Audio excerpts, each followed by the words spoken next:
നിലമ്പൂർ നാളെ പോളിംഗ് ബൂത്തിലേക്ക് എത്തുമ്പോൾ എന്താകും വോട്ടറുടെ മനസ്സിൽ? 25 ദിവസത്തോളം നീണ്ടുനിന്ന പ്രചാരണക്കാലം എന്താണ് വോട്ടറുടെ മനസ്സിലേക്ക് എത്തിച്ചത്? രാഷ്ട്രീയ വിശകലനങ്ങളുമായി ദീപക് ധർമ്മടം നിലമ്പൂരിൽ നിന്ന് തത്സമയം ചേരുകയാണ്.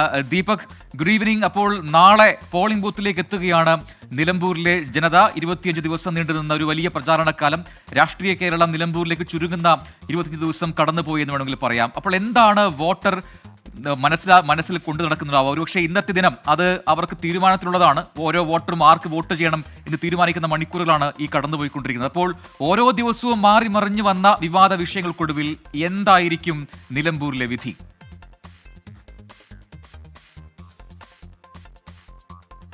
Good evening.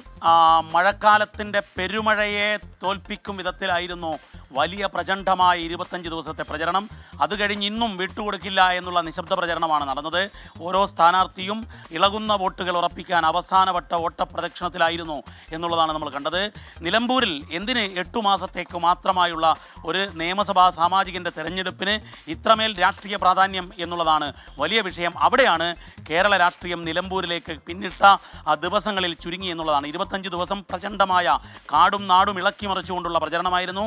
അതിന് ചാലിയാറിൻ്റെ ഓളപ്പരപ്പോളം വിസ്തൃതി ഉണ്ടായിരുന്നു. ഒപ്പം തന്നെ നിലമ്പൂരിലെ തേക്കിനെ പോലെ കാതലുണ്ടായിരുന്നു. കാമ്പുറ്റ പ്രചരണമായിരുന്നു എല്ലാം തന്നെ.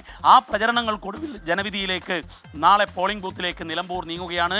അപ്പോൾ ഉയരുന്ന ചോദ്യങ്ങൾ നിരവധിയാണ്. ഒന്ന്, ഭരണ തുടർച്ചയ്ക്ക് വേണ്ടിയുള്ള പച്ചക്കൊടി വീശലാവുകയോ നിലമ്പൂരിൽ അരിവാൾ ചുറ്റിയേക്ക് വോട്ട് ചെയ്തുകൊണ്ട് എന്നുള്ളതാണ്. മറ്റൊന്ന്, ഭരണവിരുദ്ധ വികാരത്തിൻ്റെ കൊടി വീശുകയാണോ, പ്രതിപക്ഷത്തിന് പ്രതീക്ഷ നൽകുമോ എന്നുള്ളതാണ് മറ്റൊന്ന്.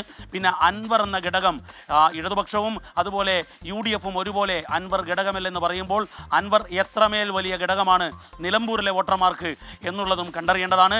മറ്റൊന്ന്, ആദ്യം സ്ഥാനാർത്ഥിയെ വേണ്ടെന്ന് വെച്ചു പിന്നീട് BDJSനെ സ്ഥാനാർത്ഥിയാക്കി ശ്രമിച്ചൊടുവിൽ BJP തന്നെ സ്ഥാനാർത്ഥിയായി താമര ചിഹ്നത്തിൽ മത്സരിക്കുന്ന നവാഗത സ്ഥാനാർത്ഥി മോഹൻ തോമസിന് എന്തു നേടാനാകും എന്നുള്ളത് BJP ദേശീയ രാഷ്ട്രീയത്തിൽ തന്നെ ഈ ഉപതെരഞ്ഞെടുപ്പ് വിശകലനം ചെയ്യുമ്പോൾ വലിയ കാര്യമാണ്. അങ്ങനെ നോക്കുമ്പോൾ ഈ മത്സരം കൊഴുപ്പിക്കുന്നതിന് എല്ലാ മുന്നണികളും എല്ലാ സ്ഥാനാർത്ഥികളും ശ്രമിച്ചു. പക്ഷേ മത്സരം നേർക്കുനേർ UDFും LDFും തമ്മിലുള്ള മത്സരമാണ്.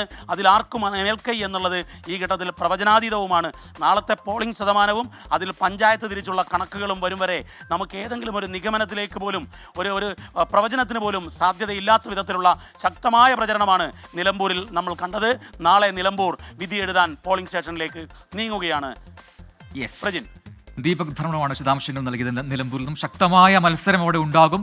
ആരൊക്കെ ഏതൊക്കെ വോട്ടുകൾ പിടിക്കുന്നു അതൊക്കെ അന്തിമ ഫലത്തിൽ നിർണായകമാകും. ഒപ്പം അതിൽ കീ റോളിൽ അവിടെ PV അൻവർ ഉണ്ടാകുമോ എന്നൊക്കെയുള്ള കാര്യങ്ങളിൽ നാളെ ഒരു തീരുമാനമുണ്ടാകും.